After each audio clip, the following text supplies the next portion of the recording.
friends. It's the middle of the afternoon and I know that Scott still has a few hours left over at the site, and so I rounded up the dogs and I'm just gonna focus on the hardware for those doors that I pulled off yesterday to try to clean them up and see where I can get them. Ooh, you've got yourself quite the setup. Whoa! Yeah, that's shiplap. It's shiplap. I see more of it. I'm just almost out of material, and then I'll cut up the rest, not prime it, and we'll just prime it when it's up. So at least we have the back wall primed. Totally. And that's true. And I just have to finish the wall coverings. I'm trying. I know you're trying. But we're doing a lot. We are doing a lot. Yeah, we are. You're doing a great job, though. I just wanted to see what you were up to in here. You filled me in without me really even having to ask. So, great job. I'm excited. I'm excited. Along. I believe it. All right, so I'm here to... You should see this little setup I just made for myself. I'll flip the camera around. This is what I call the wheelbarrow desk. Scott set this up for me yesterday for the doors, and I just kind of stuck with it. So, okay, it's fine. I'll be comfortable. So some things I brought from home. Basically, I'm just going to try my luck on all this hardware washing. I don't know. I haven't ever done this before.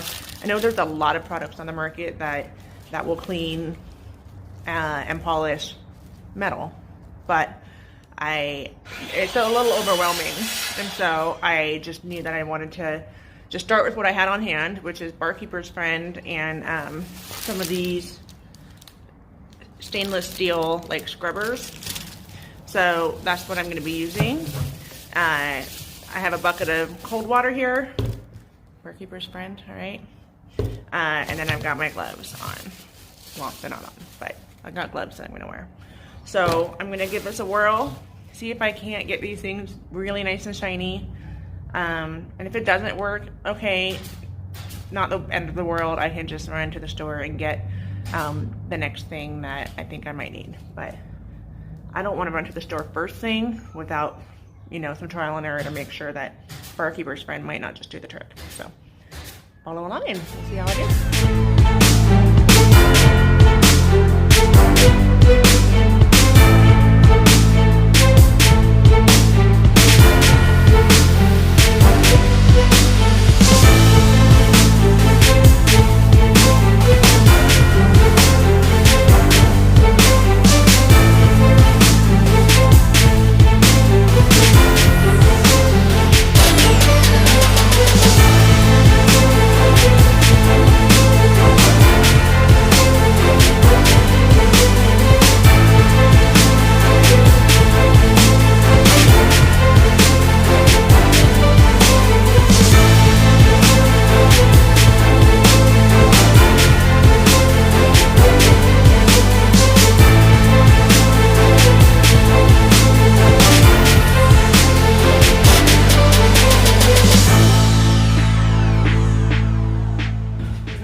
As long as you got 3 legs on the ground, you're okay.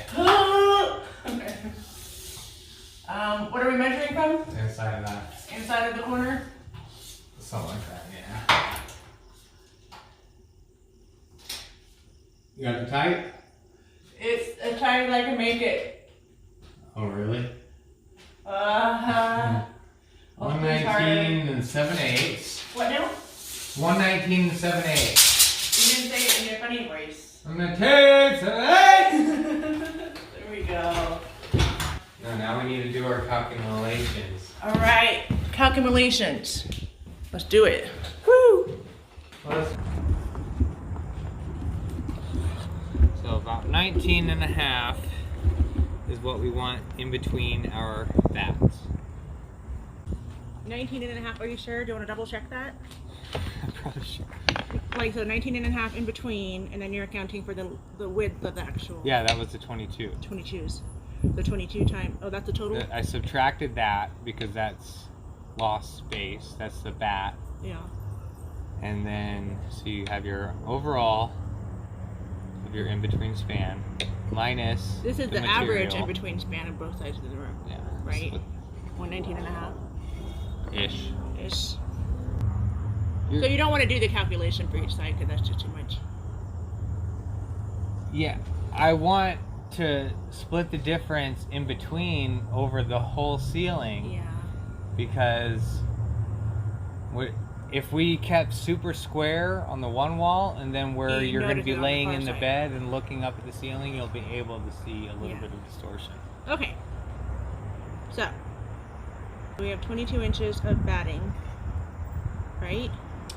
Do 5.5 times 4. 5.5 times 4. That's 22. Okay. I knew that, sort of. And then 19 and a half times 4. 119 and a half. But this was the spacing in between the bats. You don't have that number yet. Okay. These are the only two numbers that you Okay. have. So 119 and a half. What? Minus 22. And Nin- then your 97. spaces in between the bats are always one more than the number of bats. So you know you have 5. So divided that by 5. You have 19.5. I concur. Good. Right? Uh-huh. Measure twice. Cut once. Rice. Rice? I don't know. Okay. Oh.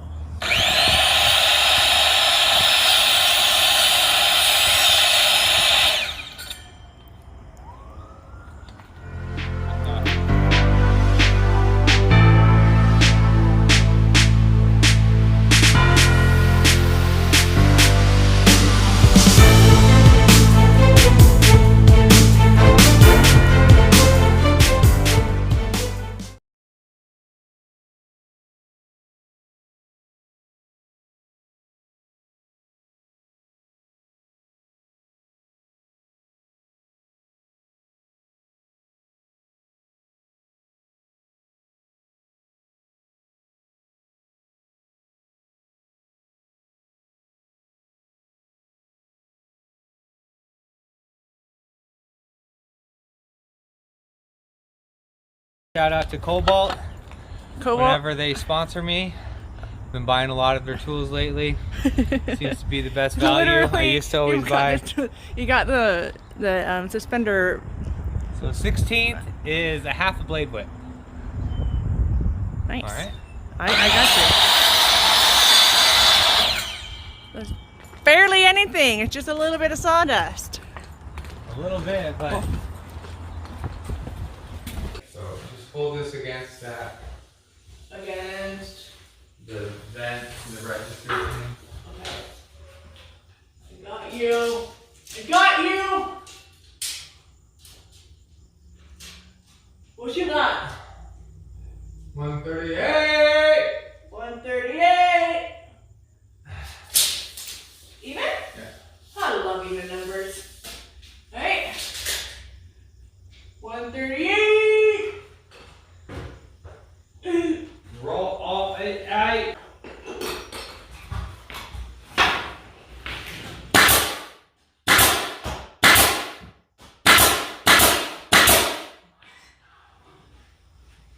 Did you get mad at it? No, I just don't like how it was sagging.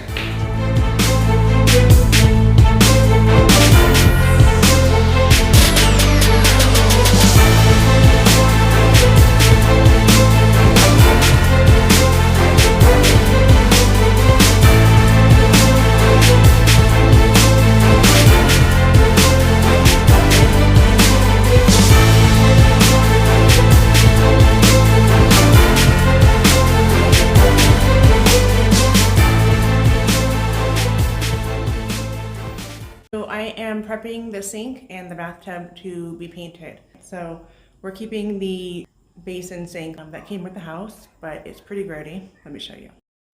So as you can see here, we have, this hasn't even been washed since we moved in. We just removed all the the faucets and stuff. So we've got all this kind of crud here, and it's just almost like a concrete. And then we got some rusty stuff here, and over here we got some more of that. So it'll look really nice when it's done, but right now I'm just going to hit it with a wire brush, just kind of like I did with the tub a couple weeks back.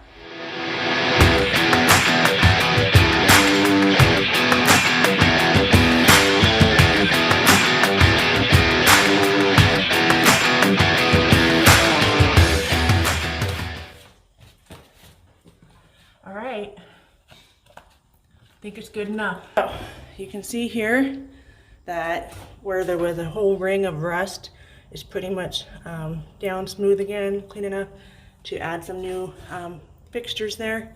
I got around the edges, we had like a little piece of like cement. We had some parts that were like a little chippy, some cover up, touch up paint throughout the basin. So this is much smoother now. And at this point, I'm basically just gonna hit this with some cleaner, clean it up, and get it with mineral spirits and let it dry. And then it should be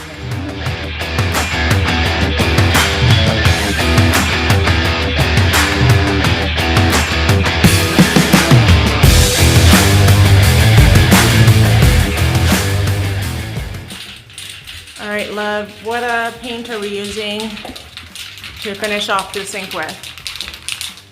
It's like you're in a cooking show behind the counter. Only Turbo Tit does up to a 10-inch spread. I've had a lot of luck with this stuff. It lays it on really fast, and you don't have to worry about little lines and trying to get it all meshed together. This does it. Like with any spray painting, you kind of want to think about how you're going to spray this, because this is obviously a large can. So to get in here is not quite possible. Sometimes I like to shoot towards me first.